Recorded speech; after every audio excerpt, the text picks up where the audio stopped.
mga kalikot na, ipapakita ko sa inyo kung paano gawin ng heater kettle na to na lagi na lang naka-on, hindi ito nag-off, on lang lagi. Ito sira nito, itong button na. Ipapakita ko sa inyo kung paano natin malalaman na sira na ito. Sasaksak natin, no.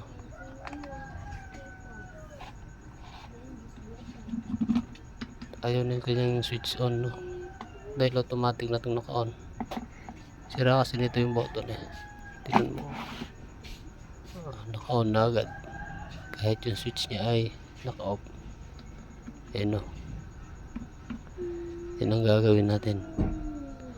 Kung ano ang sira nito, gagawin natin ito, no, para ma-switch off lang siya, para hindi siya ganito laging naka-on. Wala siya on, hindi ma-off, no. On lagi. Gawin natin to, no. Sige, yan na natin. Ito yung electric kettle na gagawin natin, no, yung hindi nag-o-off. Bubuksan natin.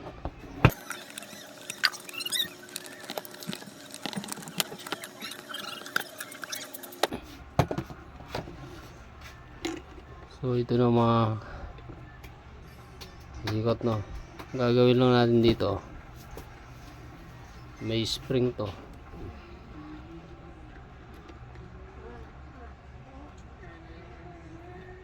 Gagawin natin dito ay isasabit natin dito. Yan. Ganyan. To sa taas to. Itong hiwa, no.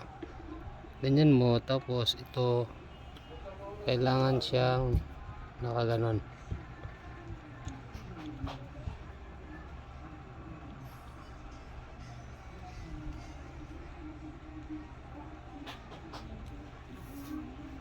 Yan, nakaganyan siya, no, mga kalikot, no. Ganyan. Tapos ito yung ilalagay nandito.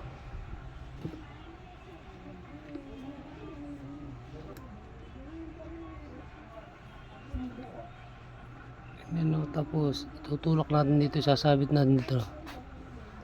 Yun. Ayun, no. Ganun lang, mga kalikot, no. Tingnan nyo, no. Oh. Ganun lang, oh. Oh. Diba? Okay na siya, nagsiswitch na siya. Simulan natin para makita natin, testing natin.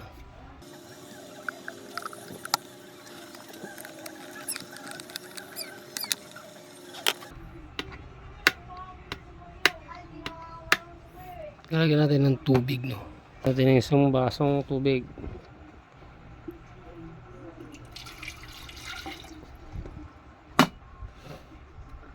Tapos ito-try natin, no.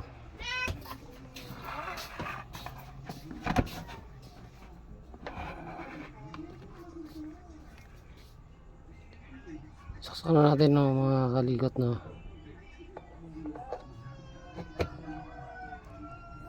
Tingnan nyo, naka-off na siya. Tapos ipapower natin. Yun, no. Hintayin natin kumulo, no, para makita natin na automatic na siyang nag-o-off, na kumukulo na siya. So, ganun lang, mga kalikot, no. Pagka yung ano natin ayaw mag-off, ganun lang gagawin natin. Sasabit lang natin sa kanyang pinaka-kanal yung kanyang spring, yung kanyang nakahook. Yun natin sasabit, tas yun, magiging okay na siya nun. Tingnan natin, no, yan, kumukulo na, no. Para pag kumulo na siya, automatic na siya mag-off. Hindi na natin bubuhatin para mag-off, kasi okay na kanyang switch. Naayos na natin.